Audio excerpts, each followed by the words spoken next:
Vamos a hacer una oración para reclamar la presencia de nuestro gran Dios allí en el lugar en que cada uno se encuentra. Oremos. Nuestro querido Padre que estás en el cielo, Señor, gracias por tantas bendiciones que nos has dado durante toda esta semana.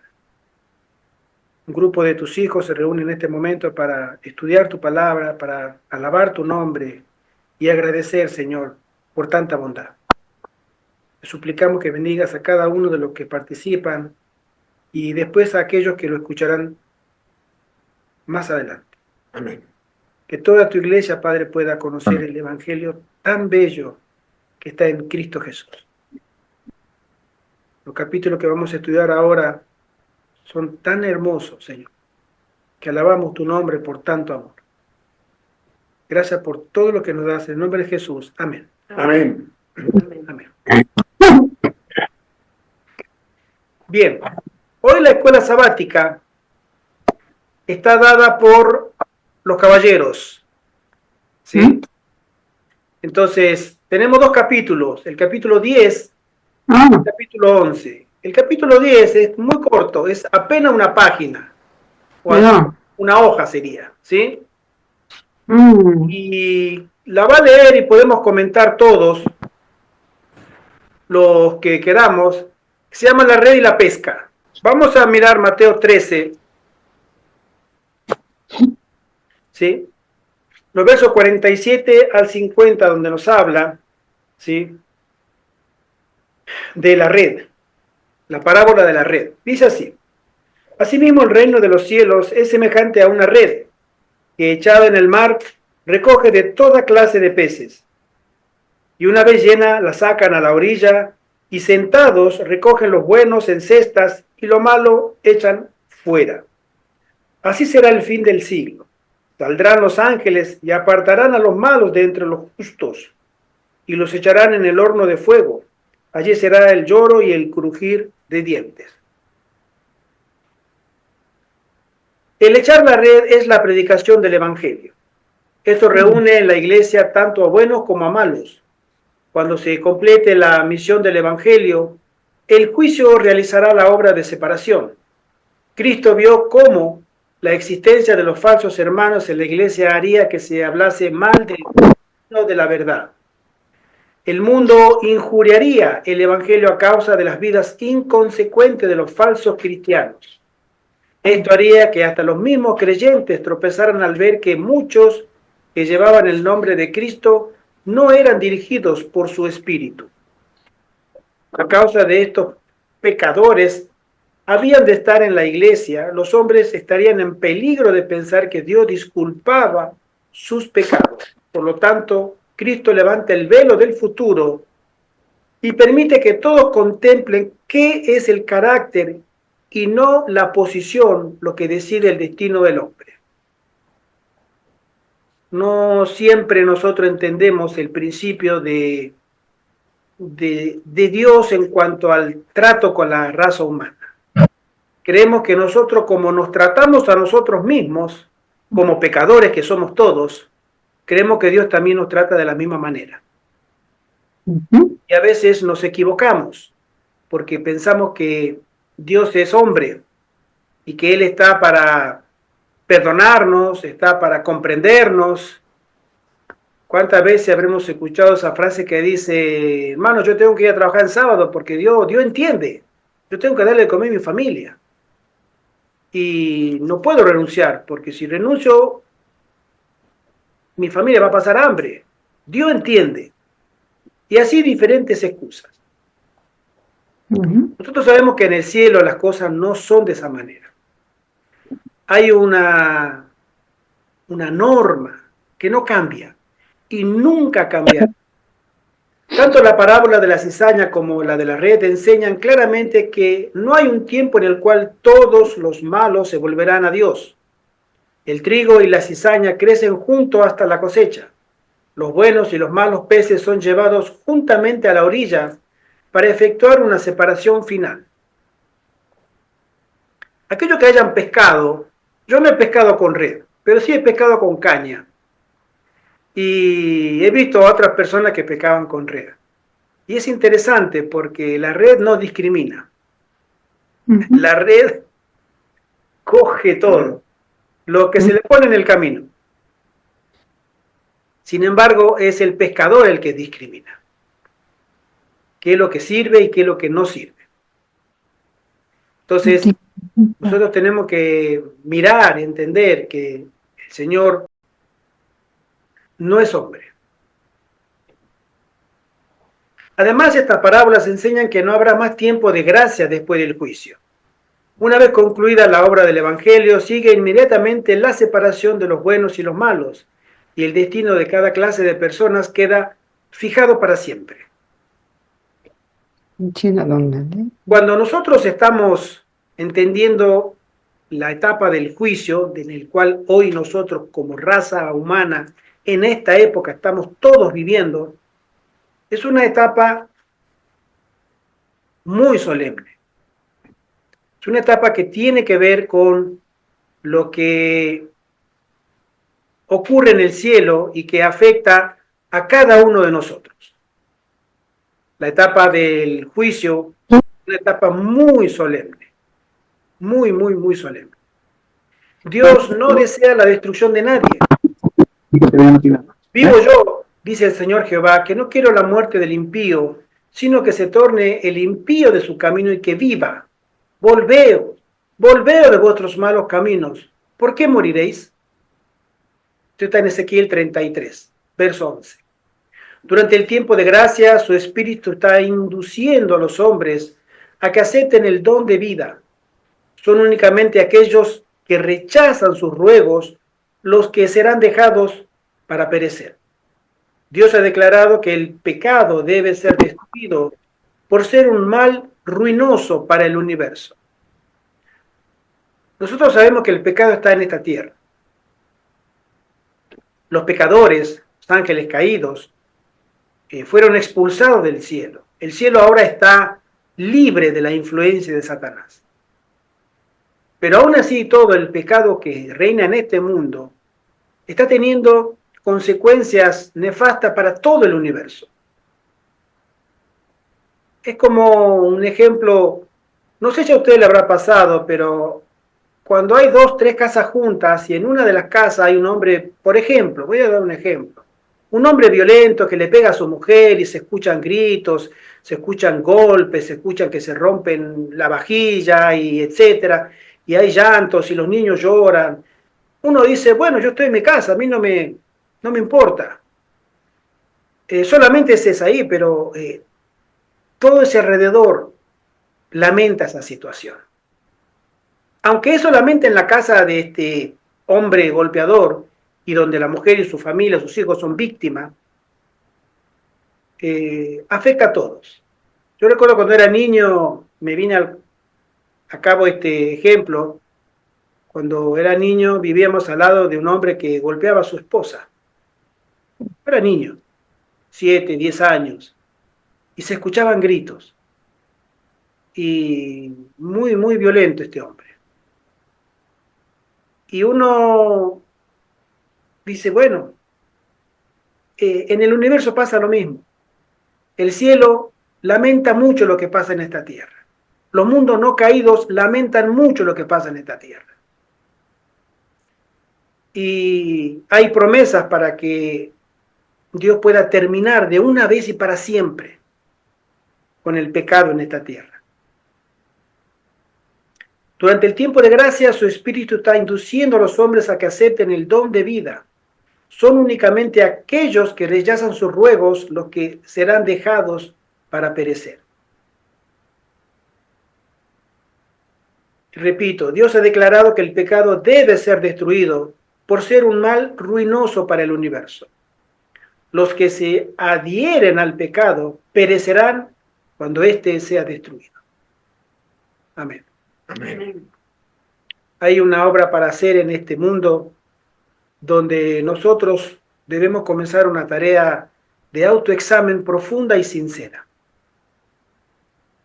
Una obra donde el pecado que mora en cada uno de nosotros es el primer pecado que debe ser puesto en examen honesto, sincero, y ser llevado a una determinación que en el poder de Dios deba ser erradicado. Cuando en el santuario celestial, en el lugar santísimo, se hace expiación por los pecados, en nuestra vida también tiene que haber una expiación, una limpieza.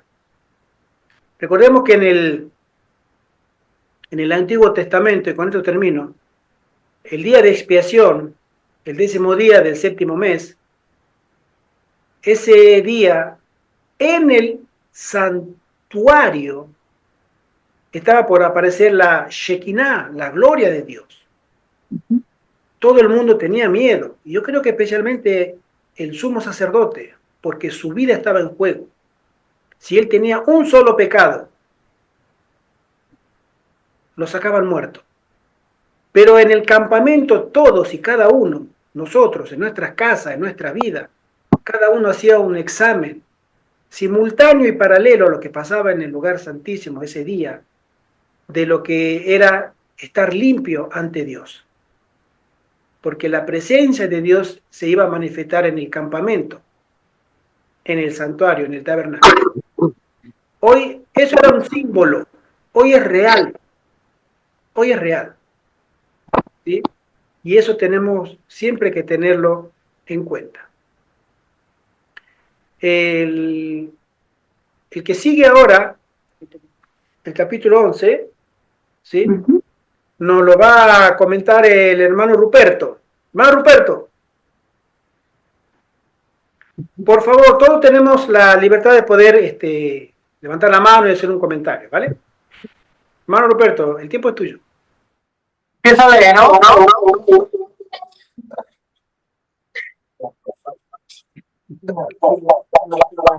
Hay que ponerle silencio a los móviles que están allí, hay dos, porque hacen acople, ¿vale?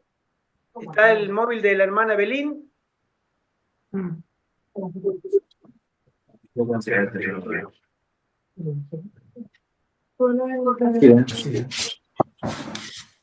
Perdón. Empiezo. Mientras Cristo enseñaba a la gente, estaba también educando a sus discípulos para su obra futura. En toda su instrucción había lecciones para ellos. Después de dar la parábola de la red, les preguntó: ¿habéis entendido todas estas cosas? Ellos respondieron: sí, Señor. Luego, en otra parábola, les presentó su responsabilidad con respecto a las verdades que habían recibido. Por esto les dijo: todo escriba docto en el reino de los cielos es semejante a un padre de familia que saca de su tesoro cosas nuevas y cosas viejas. El tesoro que el padre de familia ha ganado no lo acumula, lo saca para compartirlos con otros, y por el uso el tesoro aumenta. El padre de familia tiene cosas preciosas, tanto nuevas como viejas. Así Cristo enseña que la verdad encomendada a sus discípulos ha de ser comunicada al mundo, y al impartir el conocimiento de la verdad, éste aumentará. Todos los que reciben el mensaje del Evangelio en su corazón anhelarán proclamarlo. El amor de Cristo ha de expresarse. Aquellos que se han vestido de Cristo relatarán su experiencia, reproduciendo paso a paso la dirección del Espíritu Santo, su hambre y sed por el conocimiento de Dios y de Cristo Jesús, a quien Él ha enviado. El resultado de escudriñar las Escrituras, sus oraciones, la agonía de su alma y las palabras de Cristo a ellos dirigidas. Tus pecados te son perdonados. No es natural que alguien mantenga secretas estas cosas, y aquellos que están llenos del amor de Cristo no lo harán. su deseo de que otros reciban las mismas bendiciones estarán en proporción con el grado en que el Señor los haya hecho depositarios de la verdad sagrada. Y a medida que hagan conocer los ricos tesoros de la gracia de Dios, les será impartida cada vez más la gracia de Cristo. Tendrán el corazón de un niño en lo que se refiere a su sencillez y obediencia sin reservas. Sus almas suspirarán por la santidad y cada vez les serán revelados más tesoros de verdad y de gracia para ser transmitidos al mundo. El gran tesoro de la verdad es la palabra de Dios, la palabra escrita, el libro de la naturaleza y el libro de la experiencia referente al trato de Dios con la vida humana. He aquí los tesoros de los cuales han de velarse los obreros de Dios. En la investigación de la verdad han de depender de Dios y no de las inteligencias humanas, de los grandes hombres cuya sabiduría es locura para Dios. Usando los medios que él mismo señaló, el Señor impartirá un conocimiento de sí mismo a todo el que lo busque. ¿Hasta ahí? No, hermano. Si él sigue, Sí. si el que sigue a Cristo cree su palabra y la practica, no habrá ciencia en el mundo natural que no pueda entender y apreciar. No hay nada que no le proporcione los medios de impartir la verdad a otros. La ciencia natural es un tesoro de conocimiento del cual puede valerse todo estudiante de la escuela de Cristo. Mientras contemplamos la hermosura de la naturaleza, mientras estudiamos sus lecciones en el cultivo del suelo, en el crecimiento de los árboles, en todas las maravillas de la tierra, del mar y del cielo, obtendremos una nueva percepción de la verdad. Y los misterios relacionados con el trato de Dios con los hombres, las profundidades de su sabiduría y su juicio, tal como se ven en la vida humana, son también un depósito rico en tesoros. Acá quisiera hacer un comentario, hermano Ruperto, porque este párrafo completo, ¿no? Donde tú dijiste, si el que sigue a Cristo cree su palabra y la practica, no habrá ciencia en el mundo natural que no pueda entender y apreciar. Nosotros como hijos de Dios, se nos ha enseñado que la verdadera ciencia de la educación, ¿sí?, es la palabra de Dios y la naturaleza. Y acá lo acaba de decir, ¿no?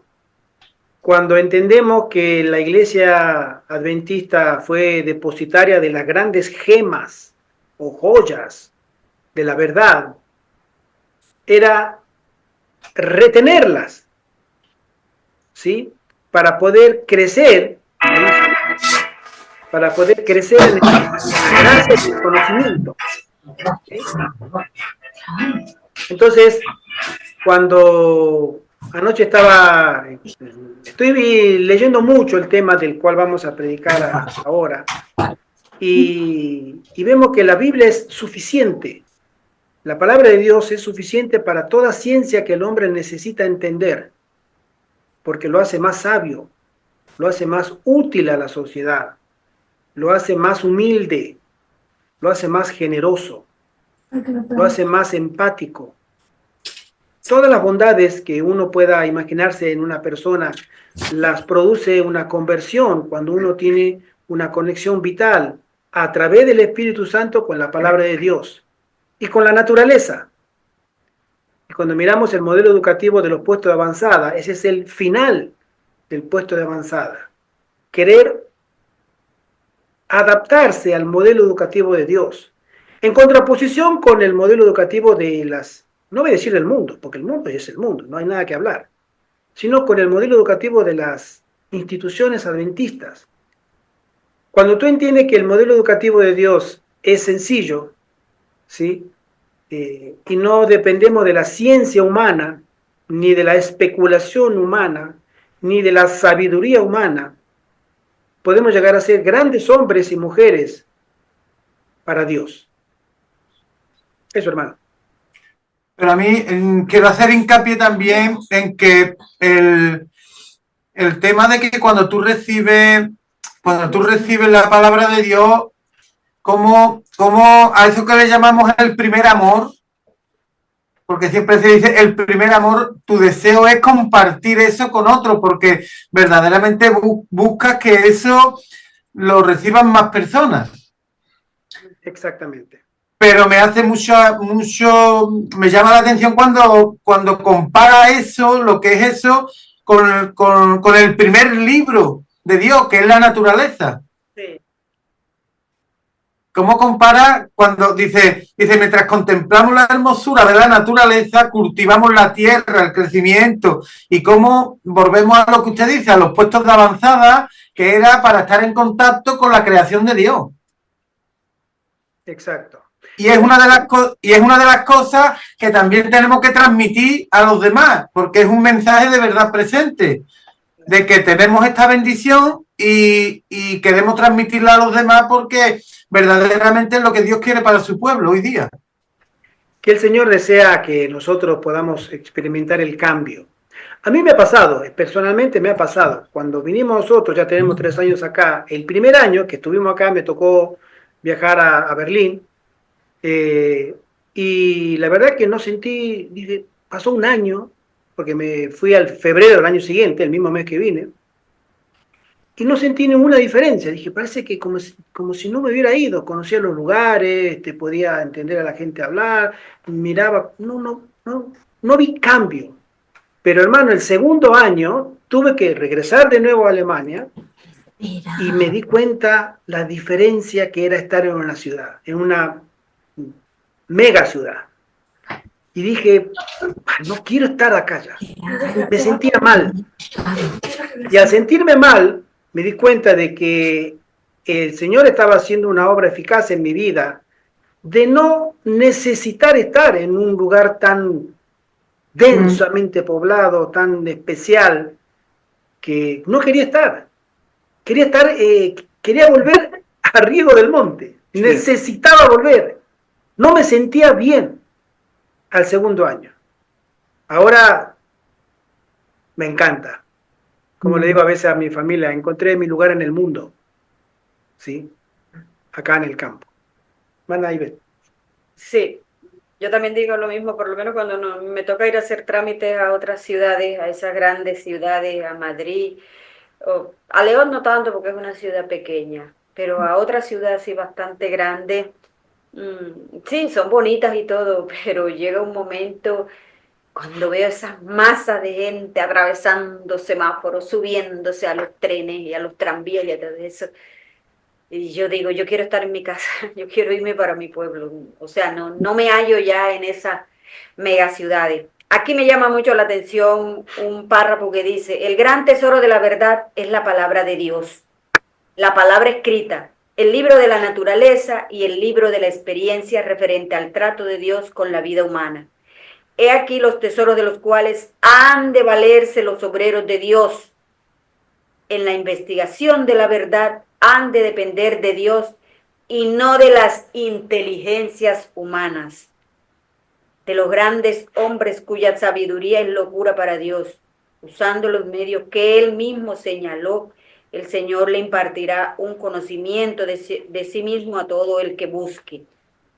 O sea, lo que se dijo antes, tenemos los 2 libros para vivir y para seguir y para conocer a Dios y para llegar hasta el fin. El libro de la naturaleza y la palabra de Dios, que como dijo el hermano Ruperto, es la verdad presente que se tiene que predicar.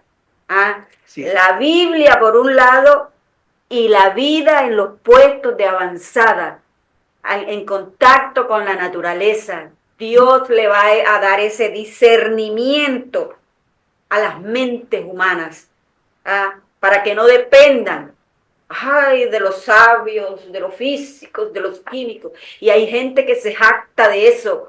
Yo tengo un PhD, yo estudié en la universidad tal, yo estudié en la Oxford, o en la Sorbona o en las grandes universidades del mundo, si la mejor educación te la está dando Dios en contacto con la naturaleza? Es más, hoy en día hay países que han tomado ese modelo educativo. Finlandia es uno, que a los niños los preparan y los ponen en contacto con la naturaleza. No les dan tareas, no les dan tanto pensum académico, tanta biología, tanta química, tanta física, que sí, es bueno que conozcan eso, pero tantos conocimientos que, como dijo el apóstol Pablo, son filosofías huecas, son cosas huecas que no te llevan a nada. Ay, sí, yo tuve el título, tal. A mí a veces me preguntan cuando yo voy a los sitios, nombre, edad, profesión, ama de casa. Sí, porque eso es lo que yo soy, una ama de casa. Yo no me ando jactando de que tuve un título en tal universidad, ni nada, pero hay gente que eso les agrada. Y como también lo dijo el apóstol Pablo, todas esas cosas para mí hoy en día son basura. ¿Por qué? Por el conocimiento de Dios. Y yo voy siguiendo hacia la meta, dice él, prosigo hacia la meta. Todas estas cosas que antes para mí eran pergaminos y eran gran cosa, hoy en día las tengo por basura, aunque él dijo otra palabra que no quiero repetir, pero la Biblia la tradujeron así, como basura. Continúa, hermano Ruperto. Pero es la palabra escrita donde el conocimiento de Dios se revela más claramente al hombre caído. Ella constituye el depósito de las inescrutables riquezas de Cristo. La palabra de Dios incluye las escrituras del Antiguo Testamento así como las del Nuevo. El uno no es completo sin el otro. Cristo declaró que las verdades del Antiguo Testamento son tan valiosas como las del Nuevo. Cristo fue el Redentor del hombre en el principio del mundo en igual grado en lo que lo es hoy. Antes de revertir su divinidad de humanidad y venir a nuestro mundo, el mensaje evangélico fue dado por Adán, Set, Enoc, Matusalén y Noé. Abraham en Canaán y Lot en Sodoma llevaron el mensaje y de generación en generación fieles mensajeros proclamaron a aquel que había de venir. Los ritos del sistema de culto judío fueron establecidos por Cristo mismo. Él fue el fundador de su sistema de sacrificios, la gran realidad simbolizada por todo su servicio religioso. La sangre que se vertía al ofrecerse los sacrificios señalaba el sacrificio del Cordero de Dios. Todos los sacrificios simbólicos se cumplieron en él. Hasta allí, hermano. Amén. Vale. Amén. Muchas gracias. Gracias. De nada. Aquí me llamó mucho la atención una frase que dice: la palabra de Dios incluye las escrituras del Antiguo Testamento así como las del Nuevo. El uno no es completo sin el otro.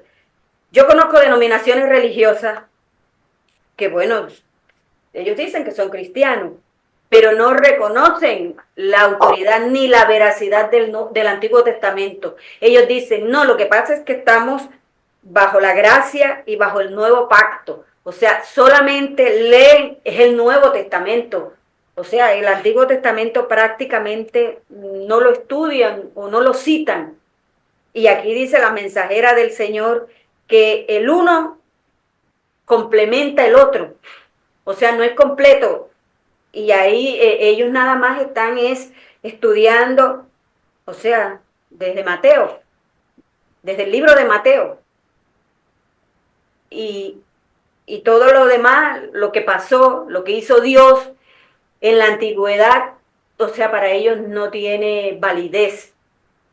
Y no es así, porque, o sea, es como si estuviéramos cojos, o si nos faltara una mano, porque... Ellos lo consideran el viejo pacto. Exactamente. Un pacto. Pero Cristo en su ministerio, en su ejemplo, en toda su vida, fue un cumplimiento de lo que ellos llaman el viejo pacto. Él le dio toda la validez, ¿sí? cuando Él era el verdadero Cordero, cuando Él guardaba el sábado, cuando Él se ajustaba a todo lo que tenía que ver con la economía, con todo el sistema litúrgico judío, porque en Él se cumplía todo.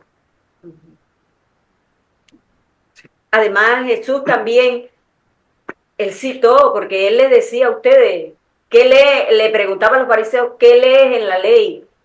¿O qué te dice la Torá? Él citaba el Antiguo Testamento, cuando en el libro de Mateo, en el capítulo 24, Él le dice a los discípulos, cuando ustedes veáis la abominación asoladora de la que habló el profeta Daniel, Él reconoce a Daniel como profeta, o sea que Él citaba también el Antiguo Testamento.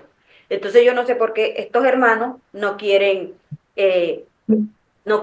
reconocer la autenticidad, la profundidad que tiene este otro libro y la importancia que también tiene el Antiguo Testamento. Aquí también dice que antes de que Cristo viniera al mundo, el mensaje evangélico lo dio Adán, lo dio Set, Enoc, Matusalén, Noé, Abraham, Lot. O sea, todas estas generaciones antiguas de antediluvianos, ellos también dieron un mensaje. Enoc dio un mensaje muy lindo porque Enoc se cree es como el primer ejemplo de los puestos de avanzada, porque Enoc no vivía en la ciudad como Lot. Lot vivía en una ciudad pecadora, pero Enoc vivía apartado de las grandes ciudades, pero él iba a la ciudad a predicar el mensaje de verdad presente, que era verdad presente para ese momento. Y todos ellos, Adán también cuando tuvo su caída y cuando ya Dios le dice y le muestra el Cordero de Dios, sus hijos también, ellos adoraron. Ellos comenzaron a adorar, los hijos de Adán, solamente que uno adoró de la forma que Dios lo pedía y el otro lo hizo como él pensó que se podía hacer. Lo mismo Matusalén, Noé ni hablar. Noé es nuestro gran ejemplo, un hombre que predicó 120 años y solamente el Espíritu Santo o solamente estuvieron dispuestos 7 corazones. No era la esposa, sí, bueno, y obviamente el corazón de él. Fueron los 7 corazones, las 7 mentes que estuvieron dispuestas a que el Espíritu Santo y que trabajara y que Dios morara en ellos. Fueron los únicos que subieron al arca, al barco. Pero Noé predicó, porque como le dijo Dios a Ezequiel, tú ve y predica. Escuchen o dejen de escuchar. La misión nuestra es esa: entregar el folleto, entregar el libro, o decirle a la persona, compartirle el versículo o el mensaje que se lleve. Pero ya ese fue nuestro trabajo. El siguiente paso es la obra del Espíritu Santo, es el trabajo que Él tiene que hacer. Preparar la mente para que discierna el mensaje que se le dio y trabajar en ese corazoncito. Pero ese fue nuestro grandes maestro, Noé, que tuvo la perseverancia de 120 años construyendo esa arca, ese puesto de avanzada y dándole a la gente el mensaje, dándole el mensaje. Y Enoc, que lo hizo así como Dios mandó ahora al final del tiempo que se hiciese con los puestos de avanzada, de dirigirse al campo, instalarse allá, cultivar la tierra, estar en contacto con la naturaleza y salir una vez o 2 o 3 veces a la semana a las grandes ciudades a llevar el mensaje. No sé si el hermano Ruperto tiene algún otro comentario.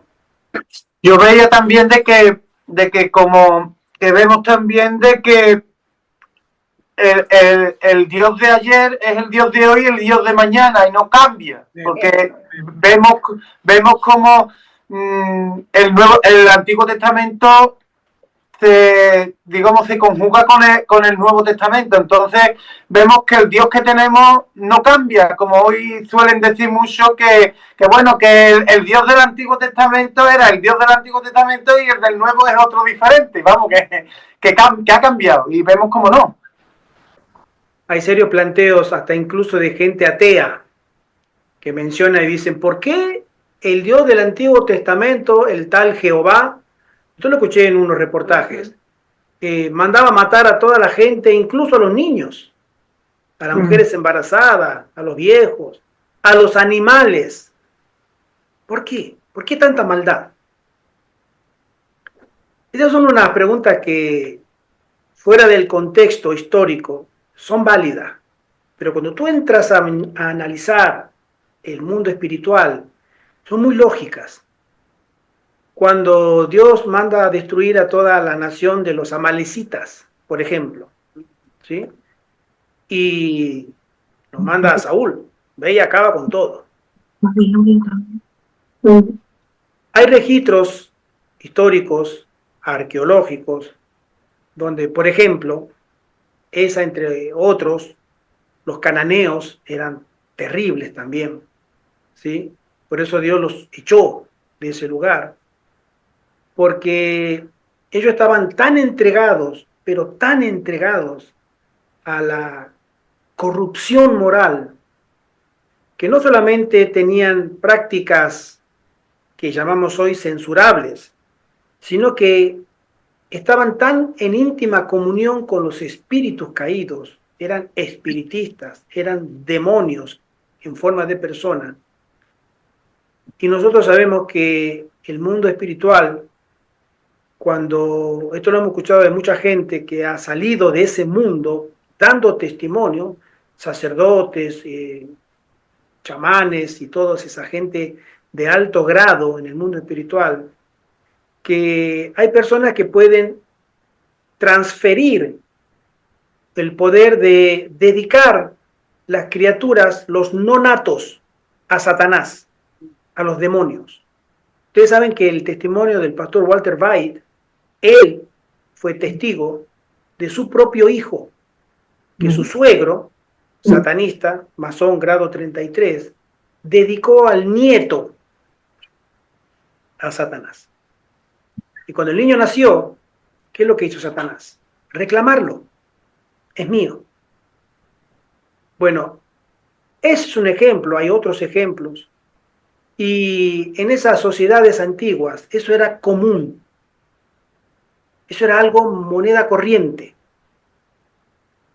Entonces, cuando Dios manda no solamente a matar a los guerreros de esas naciones, a los cananeos, los guerreros, sino a todos. Porque si quedaba alguno, volvería de nuevo a surgir la maldad extrema. Y aún peor, por venganza.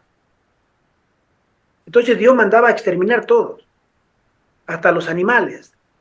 Porque ustedes saben que los animales también en el mundo espiritual o espiritista, los animales son muy partícipes de las actividades de los brujos. No solamente para sacrificio, sino para otros propósitos.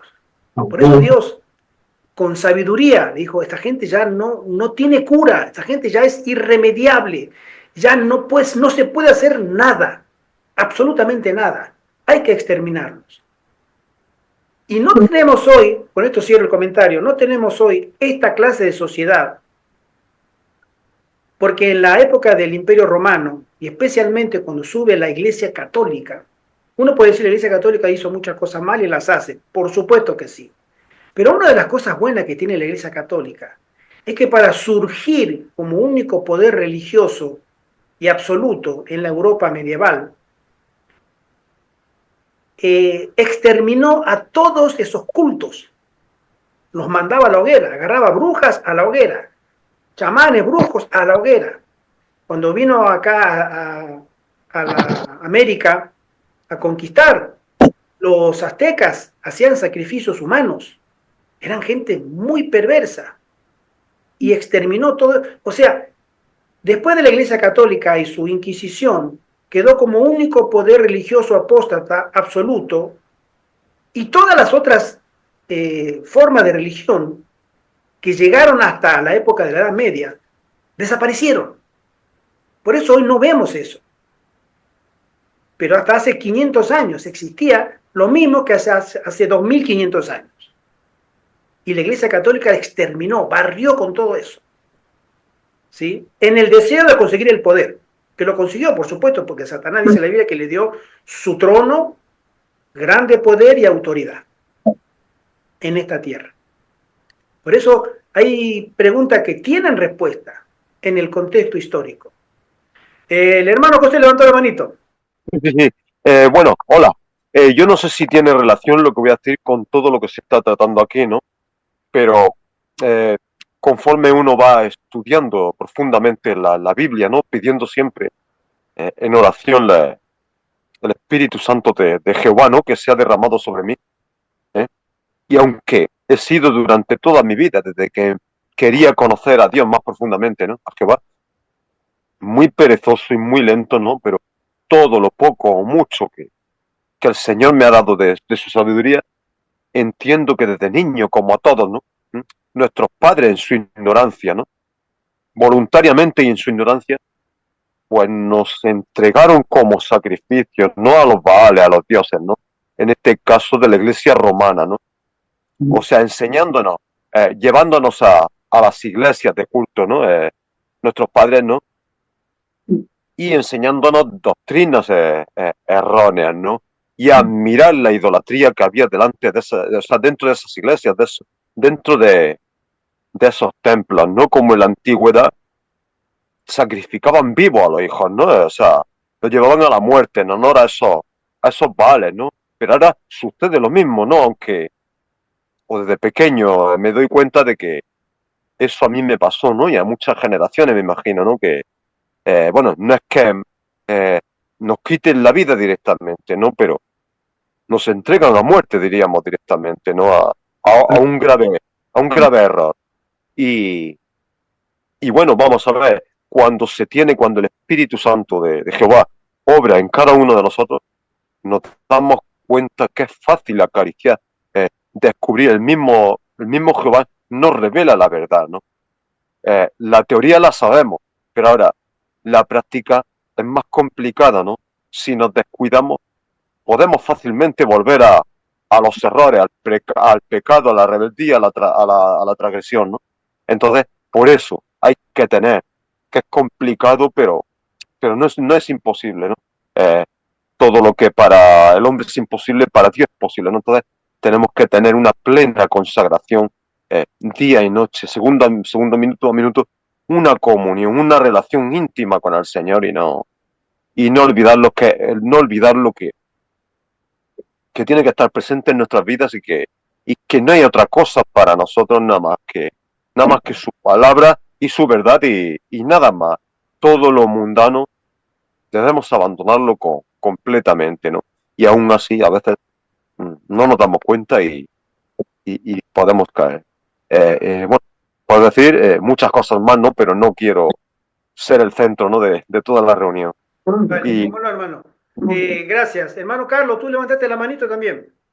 Sí, hermano.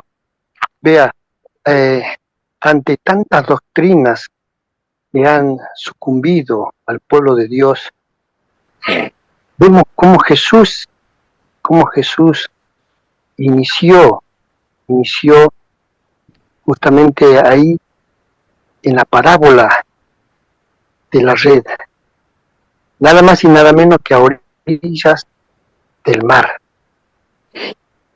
Con qué amor, con qué ansía él deseaba que sus nuevos discípulos comenzaran a hacer una labor, comenzaran a predicar la palabra, a llevar el mensaje. ¿Y qué escenario, hermanos? ¿Qué escenario? Nada más y nada menos que la naturaleza a orillas del mar. Seguramente era el mar de Galilea, el de Genezaret. Y Dios invita a cada uno de nosotros también para que depongamos ciertas actitudes y nos aboquemos a lo que dice la palabra de Dios. El Señor decía que cada uno de nosotros seamos pescadores no solamente de peces, por supuesto, de amigos, de vecinos, de compañeros de trabajo, ¿por qué no de familiares?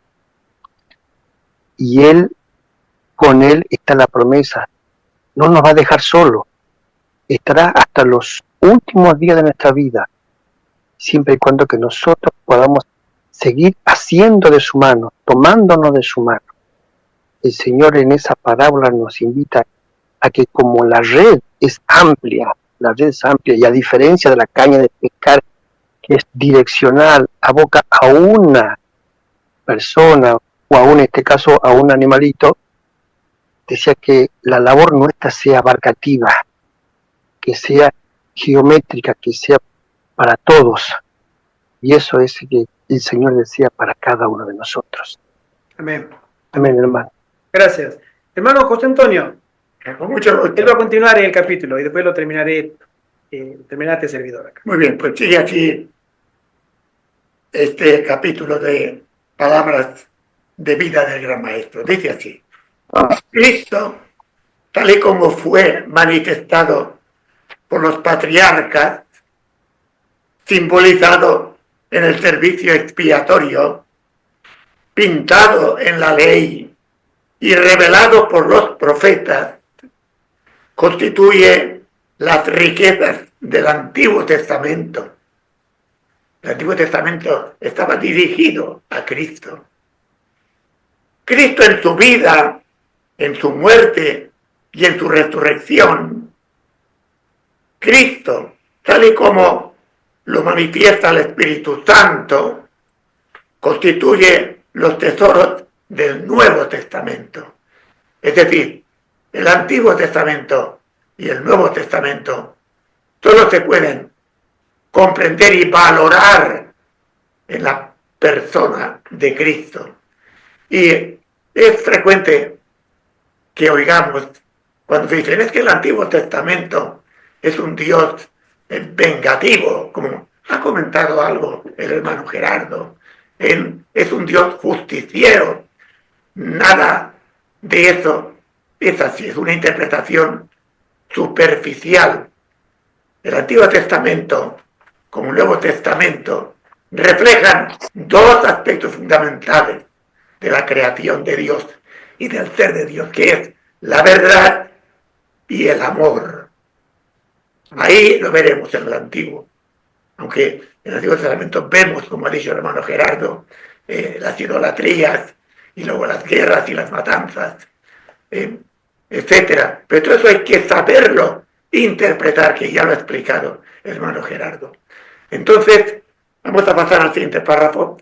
La idea primera es que tanto el Antiguo como el Nuevo Testamento es una manifestación de Cristo.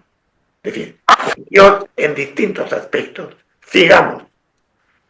Nuestro Salvador, el resplandor de la gloria del Padre, pertenece tanto al Viejo como al Nuevo Testamento. Los discípulos habían de ir como testigos de la vida, la muerte y la intercesión de Cristo que los profetas habían predicho. Hay una unión íntima entre el Antiguo y el Nuevo Testamento, que tanto el Antiguo como el Nuevo son las riquezas de Cristo, verdad y vida. Sigamos. Cristo, en su humillación, en su pureza y santidad, en su amor incomparable, había de ser su tema, tanto el Antiguo como el Nuevo. Así tenemos que aprender a leer, el Antiguo como el Nuevo. Es Cristo el que ilumina esas dos partes de la revelación. Dice, y para predicar el Evangelio en su plenitud, ellos debían presentar al Salvador, no solamente revelado en su vida y enseñanzas, sino predicho por los profetas del Antiguo Testamento y simbolizado por los servicios expiatorios del santuario. Ahí tenemos que caminar, hermanos. llegar a esa comprensión completa y perfecta, llena de verdad y amor. Sigamos. En su enseñanza, Cristo presentó viejas verdades, de las cuales Él mismo era el originador. Verdades que Él había hablado mediante patriarcas y profetas. Pero ahora arrojaba sobre ellas una nueva luz. Tu propia vida misma y tus propias palabras personales es una nueva luz. Cuán diferente aparecía su significado. Su explicación traía un raudal de luz y espiritualidad. Y él prometió que el Espíritu Santo iluminaría a los discípulos, que la palabra de Dios estaría siempre desenvolviéndose ante ellos. Podrían presentar sus verdades con nueva belleza, y yo diría, iluminada por la cruz, por el amor. El mismo Dios que muere por la humanidad, y nada más ni menos que muerto en una cruz como un criminal. Y ahí, en este amor manifestado por Cristo, se ilumina el Nuevo y así también el Antiguo Testamento. Sigamos. Desde que la primera promesa de redención, Génesis 3:15, el protoevangelio, cuando Dios le dice a Adán y Eva que la descendencia de la mujer pisará a la serpiente, a Satanás. Es decir, que fue esta promesa de redención que fue pronunciada en el Edén, como hemos dicho, la vida, el carácter y la obra mediadora de Cristo han sido el estudio de las mentes humanas. Sin embargo, cada mente en la cual ha obrado el Espíritu Santo ha presentado estos temas con una luz fresca y nueva. Las verdades de la redención son susceptibles de constante desarrollo y expansión. ¿Qué significa, hermanos? Que cada uno de nosotros, iluminados por el Espíritu Santo, podemos detectar más verdad de la que se ha dicho y ir completando una verdad que no tiene límites, pero que tú tienes que descubrir que el Espíritu Santo actúa en ti, hombre, mujer, hermano, hermana, para que esa realidad de Cristo, verdad y amor para todo ser humano que lo necesitamos, y vida eterna, resplandezca en tus labios también. El Espíritu Santo te ayudará, fijaos bien, para decir algo nuevo sobre la vida de Cristo y la salvación de Cristo. Sigamos. Las verdades de la redención son susceptibles de constante desarrollo y expansión. Aunque viejas, son siempre nuevas y revelan constantemente una gloria mayor y un poder más grande al que busca la verdad. Hermanos, lo que estamos haciendo ahora es fundamental. Esto es vida, esto es verdad y amor, esto es salvación. Nos estamos enriqueciendo para luego también llevarlo a los demás. Esto, repito, lo tenemos que hacer todas las semanas, juntarnos y como ha dicho la hermana Iber, participar, y el hermano Gerardo, decid, levantad la mano y opinad, no tengáis miedo, naturalmente siempre con conocimiento y diciendo verdades y añadiendo luz, ¿verdad? Que tenemos que ser en ese sentido responsables para manifestar esa luz que el Espíritu Santo te da, pues de una manera correcta y profunda y yo diría y nueva, que tenemos que añadir, hermanos. Sigamos. En cada época ha hay un nuevo desarrollo de la verdad. ¡Qué hermoso! Esa verdad que hemos recibido de nuestros padres y del Nuevo Testamento y del Antiguo, la podemos ampliar, hermanos. Eso nos da esperanza y también utilidad. Estamos aquí, en este mundo, para ser útiles y máxime para ser testigos de la verdad y del amor. Sigamos. Es un mensaje de Dios al pueblo para esta generación. Las viejas verdades son todas esenciales. La nueva verdad no es independiente de la vieja, sino un desarrollo de ella. Es únicamente comprendiendo las viejas verdades como podemos entender las nuevas. Tenemos que estudiar el Antiguo Testamento y también el Nuevo Testamento para añadir una nueva verdad. Cuando Cristo deseó revelar a sus discípulos la verdad de su resurrección, comenzó desde Moisés y de todos los profetas y declarándoles en todas las escrituras lo que de él decían. Fijaos bien, desde Moisés y de las antiguas escrituras ya estaba todo programado para esa redención del Mesías que tenía que venir. Pero es la luz que brilla en el nuevo desarrollo de la verdad la que glorifica el viejo. Son complementarias, hermanos.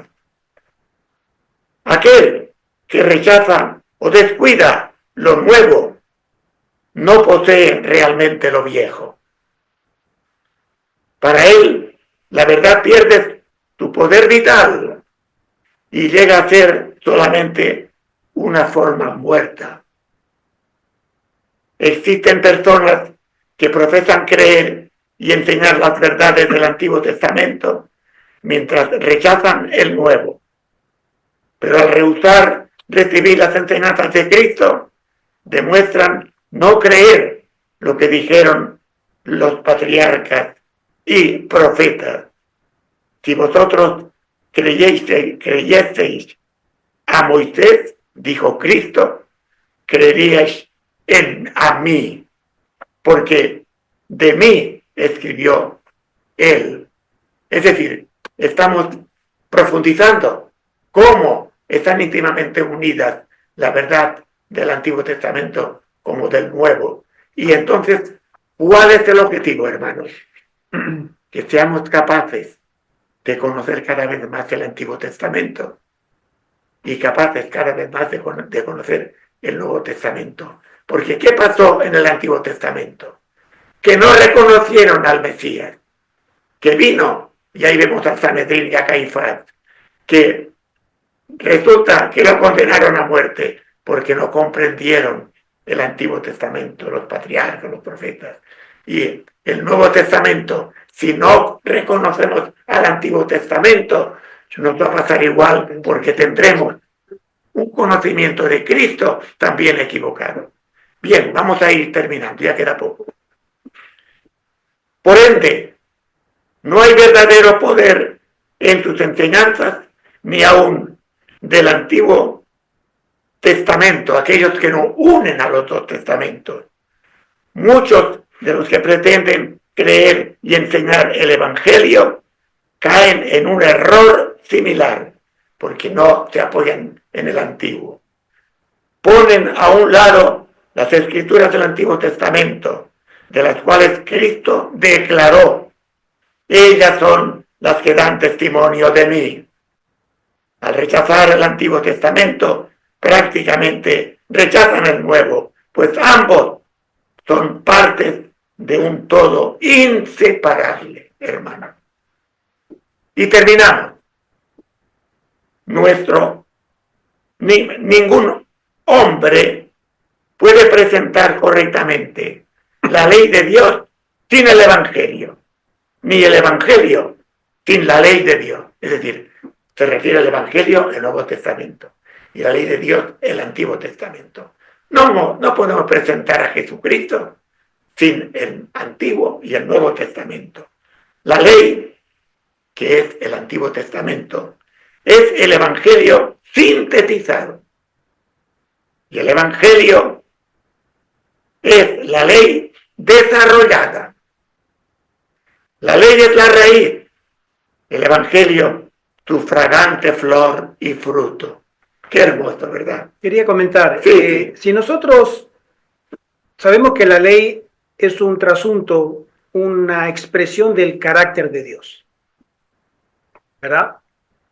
Entonces, si leemos esta frase, quitando la palabra ley y ponemos el carácter de Dios, suena distinto.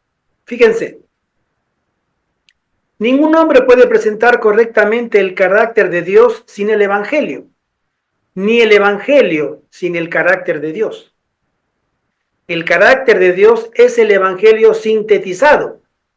La vida de Cristo, se habla del Evangelio. En la vida de Cristo es la expresión del carácter de Dios. ¿Sí? Y el Evangelio, la vida de Cristo, es el carácter de Dios desarrollado. Ahí lo podemos entender mejor. El carácter de Dios es la raíz. Y la vida de Cristo es su fragante flor y fruto. Qué bonito, qué bonito. Sigamos. El Antiguo Testamento arroja luz sobre el Nuevo. Y el Nuevo arroja luz sobre el Viejo. Cada uno de ellos es una revelación. Una revelación de la gloria de Dios en Cristo. Ambos presentan verdades que revelarán continuamente nuevas profundidades de significado para, fijaos bien, el estudiante fervoroso. Amén. La palabra de Dios hemos de estudiarla con fervor, porque es vida. Poniendo, hermanos, y termino, poniendo la mente y también el corazón. Amén. Amén. Amén. Gracias, hermano José Antonio. Gracias. Amén. A mí me tocó el final y es un capítulo muy largo, pero es un capítulo muy extenso, muy profundo. Estuve mirando, lo estuve releyendo y tiene unas frases tremendas. Digo, si esto no es inspirado, hermano, ¿dónde está la inspiración? La verdad en Cristo y por medio de Cristo es inconmensurable. El que estudia las Escrituras, dice la sierva del Señor, mira, por así decirlo, dentro de una fuente que se profundiza y se amplía a medida que más se contemplan sus profundidades. No comprenderemos en esta vida el misterio del amor de Dios al dar a su Hijo en propiciación por nuestros pecados. La obra de nuestro Redentor sobre esta tierra es y siempre será un tema que requerirá nuestro más elevado esfuerzo de imaginación. Este va a ser el estudio de toda la eternidad. ¿Por qué? ¿Por qué Dios quiso salvar a una raza que no merecía ser salvada? ¿Por qué Dios mismo dio su propia vida para salvar a alguien que no la merecía? ¿Por qué?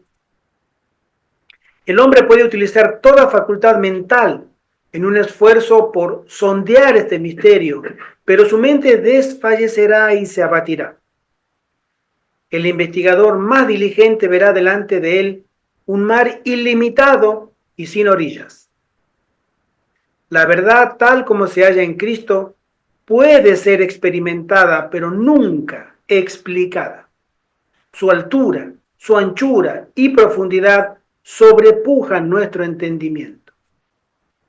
Hay muchas cosas en la palabra de Dios, en este oráculo, en esta voluntad de Dios revelada a la raza humana, que nosotros en esta dimensión, en este universo, en esta realidad, no vamos a poder entender. Muchas verdades apenas salen a la luz y ya queremos entenderla completo.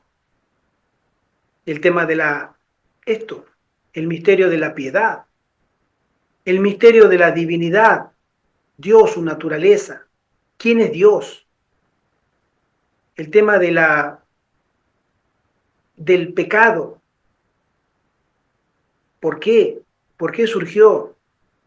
Y tantos otros temas que tienen una profundidad que la eternidad misma no alcanzará. Su altura, anchura y profundidad sobrepujan nuestro conocimiento. Podemos esforzar hasta lo sumo nuestra imaginación para ver solo turbiamente la vislumbre de un amor inexplicable, tan alto como los cielos, pero que ha descendido hasta la tierra a estampar la imagen de Dios en todo el género humano, en toda la raza humana. Sin embargo, nos es posible ver todo lo que podemos soportar de la compasión divina. Esta se descubre al alma humilde y contrita. Entenderemos la compasión de Dios en la misma proporción en que apreciamos su sacrificio por nosotros. Al estudiar la palabra de Dios con humildad de corazón, el grandioso tema de la redención se abrirá a nuestra investigación. Aumentará en brillo mientras lo contemplemos y mientras aspiremos a entenderlo, su altura y profundidad irán continuamente en aumento. Hay una frase acá que voy a repetir porque quiero comentarla. Al estudiar la palabra de Dios con humildad de corazón, el grandioso tema de la redención se abrirá a nuestra investigación. Ustedes saben que el hermano o el pastor Elliot Joseph Waggoner, uno de los dos grandes teólogos que Dios le dio la luz de la justicia de Cristo en el año 1888, en ese famoso congreso de Minneapolis, él comenta en una de sus crónicas su conversión. ¿Qué lo llevó a él a estudiar tanto? Y fue cuando en una prédica de la hermana White, años antes, él comenta que mientras la hermana White predicaba, porque los temas de la hermana White siempre eran cristocéntricos, no se explayaba mucho en temas proféticos, en temas que no sean Cristo. Ella fue muy cristocéntrica en la gran mayoría de todas sus predicaciones. Y cuando él la escuchaba con mucha atención, él era un muchacho joven todavía.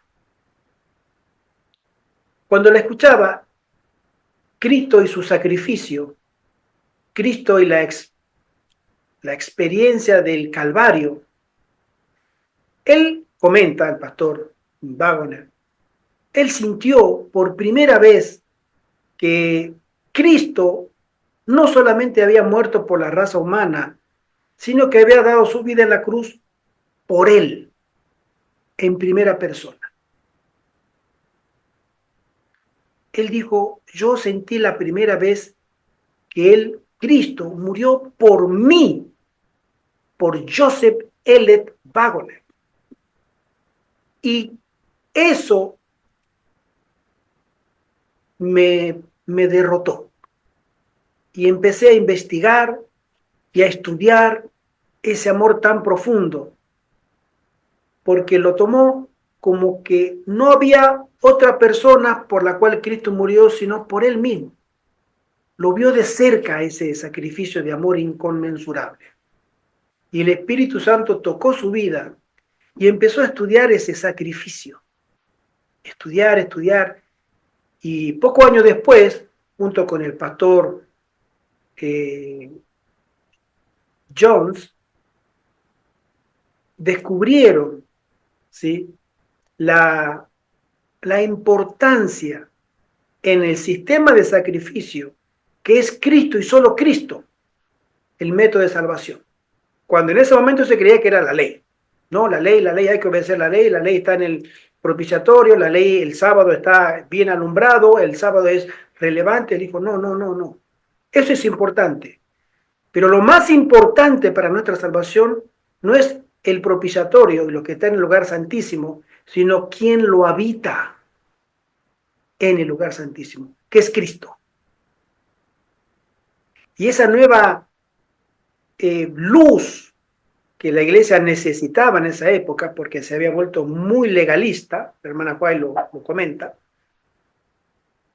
trajo un reavivamiento y una reforma tremenda dentro de las iglesias, en la cual no todos quisieron aceptarla, y sabemos el resultado. Pero cuando nosotros entendemos que Cristo murió por cada uno, por mí, ponte tu nombre, Juan, Pedro, Luisa, Fernando, Carlos, Teresa, el nombre que tengas, por ti murió.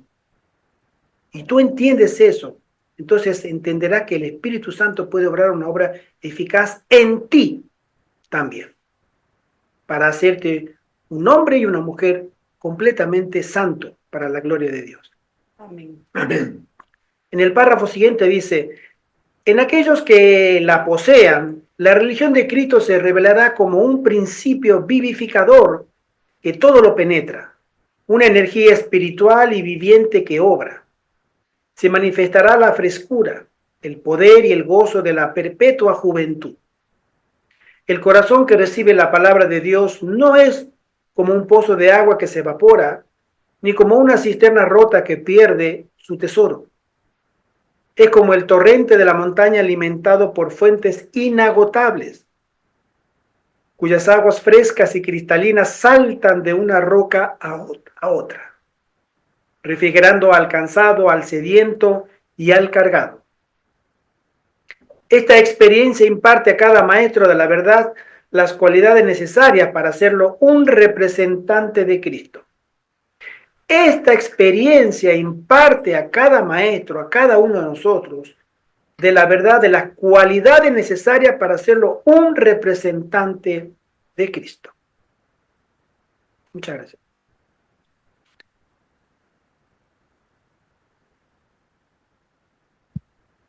El espíritu de la enseñanza de Cristo comunicará fuerza y precisión a sus manifestaciones y oraciones. Su testimonio por Cristo no será mezquino y sin vida. El ministro no predicará repetidas veces los mismos discursos estereotipados. Su mente se abrirá a la constante iluminación del Espíritu Santo. Cristo dijo, el que come mi carne y bebe mi sangre, tiene vida eterna. Como me envió el Padre viviente, y yo vivo por el Padre, asimismo el que me come, él también vivirá por mí. El Espíritu es el que da vida. Las palabras que yo os he hablado son espíritu y son vida. Cuando comemos la carne de Cristo y bebemos su sangre, el elemento de vida eterna se encontrará en el ministerio. No habrá acopio de ideas añejas y siempre repetidas. El sermonear insípido y sin interés terminará. Esta es una promesa muy linda. A veces me gustaría que me pasara a mí, para que la gente no escuchara de este servidor sermones insípidos, sin vida, sino que sean inspirados por el Espíritu Santo. Y así cada uno de nosotros debiéramos orar y consagrar nuestras vidas para que el Espíritu Santo nos utilice primero nuestra mente, nuestro corazón y nuestros labios, para que seamos refugio y frescura a las almas cansadas. El fiel padre de familia representa lo que debería ser todo maestro de los niños y los jóvenes. Si hace de la palabra de Dios su tesoro, descubrirá continuamente nueva hermosura y nueva verdad. Cuando el maestro confía en Dios en oración, el Espíritu de Cristo vendrá sobre él y Dios obrará por su medio con el Espíritu Santo sobre las mentes de los demás. Esto es lo que pasó en el aposento alto. El Espíritu Santo no solo obraba sobre los 120, obraba sobre toda la multitud que escuchaba con tanto deseo ese mensaje de que Cristo ha resucitado, Cristo se levantó de los muertos, Cristo vive. Esa era la verdad presente. Y si tú crees en el que ha resucitado y el que vive y el que ha ascendido al cielo en vida, si tú crees eso, tú eres salvo. Y ese era el evangelio con poder que abrió el cristianismo. Y hoy tenemos el mismo mensaje con poder del Espíritu Santo. Ese que ha resucitado, el que vive y el que está en el cielo, viene ahora a buscar a su iglesia. Arrepiéntete y serás salvo. Cree en el Señor Jesús y serás salvo, porque Él regresa y regresa pronto a buscar a los suyos. Él viene a buscar y cumplir la promesa de Juan capítulo 17, que él ora al Padre y dice, donde yo estoy, lo que tú me has dado, Padre, quiero que estén conmigo. Y en Juan 14 también dice que si yo me voy, vendré otra vez, porque en la casa de mi Padre hay muchas viviendas, muchas moradas, ¿sí? Y voy a ustedes a prepararle una morada, pero así como me voy, vendré a buscarlos. Entonces nuestro mensaje hoy es ese, el de vida. Cree en el Señor Jesús que viene.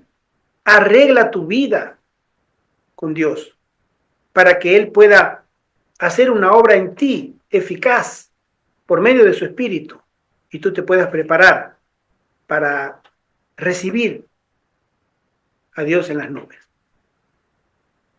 Las fuentes de paz y gozo celestial abiertas en el alma del Maestro por la palabra de la inspiración llegarán a ser un poderoso río de influencia para bendecir a cuantos se relacionen con él. La Biblia no será un libro cansador para el estudiante. Bajo un instructor sabio, la palabra llegará a ser cada vez más deseable. Será como el pan de vida y nunca se volverá añeja. Su frescura y hermosura atraerán y encantarán a los niños y a los jóvenes. Es como el sol cuando brilla sobre la tierra, que imparte perpetuamente luz y calor, sin agotarse nunca. El espíritu educador, dice la sierva del Señor, y santo de Dios, se halla en su palabra. Acá tenemos algo que nos va a educar, algo que nos va a moldear, algo que nos va a dar una nueva comprensión de quiénes somos, de dónde venimos y a dónde vamos. La comprensión correcta del plan de Dios para nuestra vida. Y el Espíritu Santo es el que nos va a abrir nuestra mente para que podamos entender lo que leemos. Allí se revela la verdad y las palabras y las frases se hacen claras y apropiadas para la ocasión como la voz de Dios que habla al alma. El Espíritu Santo se deleita en dirigirse a los jóvenes y descubrir ante ellos los tesoros y las bellezas de la palabra de Dios. Y esta frase va especialmente para, en este momento, Dylan y Alice, los muchachos, los jóvenes, los hijos de nuestra querida hermana Evelyn. El Espíritu Santo se deleita si ellos buscan con humildad entender la palabra de Dios para que ese mismo Espíritu les abra la mente y comprendan preciosas y profundas y eternas verdades. Las promesas pronunciadas por el gran Maestro cautivarán los sentidos y animarán al alma con un poder espiritual divino. Se desarrollará en la mente fructífera una familiaridad con las cosas divinas que será como una barricada contra la tentación. Las palabras de verdad crecerán en importancia y llegarán a tener una amplitud y una profundidad de significado con la cual nunca hemos soñado. Y ahora vamos a terminar. La hermosura y la riqueza de la palabra tienen una influencia transformadora sobre la mente y el carácter. La luz del amor divino brillará en el corazón como una inspiración. Esta palabra tiene el poder de transformar carácter. Hombres malos y mujeres malas fueron transformados por el poder de esta palabra a ser hombres buenos y mujeres buenas. Amén. Amén. Hombres asesinos, hombres que merecían la pena de muerte, hallaron consuelo y perdón porque esta palabra penetró en sus corazones y obró un poder transformador. hombres que conquistaron reinos, fueron abatidos por la palabra de Dios. Eran invencibles para el mundo, pero se rindieron ante el poder del Espíritu. Y esta palabra los hizo hombres de bien y mujeres de bien. Hay poder en esta palabra, muchísimo poder. Un poder que en poco tiempo, cuando venga la lluvia tardía prometida al pueblo de Dios, volveremos a mirar las imágenes que en nuestra imaginación sabemos que pasó hace casi 2000 años. Un poder sobrenatural que arrasaba todas las aldeas, las ciudades, los pueblos, con el conocimiento, y miles eran convertidos, miles en un día. Hoy si tú pones a un pastor, el mejor pastor que puedas tener, y lo pones a predicar, no se compara al más sencillo de los sermones que daba Pedro, Juan, Santiago y los otros apóstoles cuando bajaron del aposento alto. No hay comparación. Este pastor puede llenar estadios, pero aquellos llenaban corazones de poder, porque había un poder del Espíritu que estaba desplegándose. Y hoy, en poco tiempo, volveremos a tener esa experiencia y que podamos entender que Dios debe cumplir su promesa de volver a tener esa experiencia con el evangelismo, con el Espíritu Santo y con el amor por las almas, para que todos vengan al conocimiento de la verdad. Amén. Que el Señor nos bendiga. Amén. Y que nos guarde a cada uno de nosotros. Que nos haga útiles, serviciales, generosos, que podamos tener una influencia positiva en nuestro prójimo, que podamos dedicar tiempo a nuestro prójimo, que podamos dedicar atención y servicio a nuestro prójimo, porque allí comienza a obrar el poder de Dios para beneficio de las almas. Amén. Oremos. Padre nuestro que estás en el cielo, Señor, gracias por este momento tan lindo que nos das para estudiar la profunda y grande y vasta importancia que tiene el poder de tu palabra, Padre. Amén. Que tu Espíritu Santo nos ayude a entender cada día más y que nos transforme y nos haga ser siervos fieles y útiles en tus manos, a cada uno de nosotros. Te lo rogamos y te lo suplicamos en el precioso nombre de nuestro Señor Jesucristo. Amén. Amén. Amén. Amén.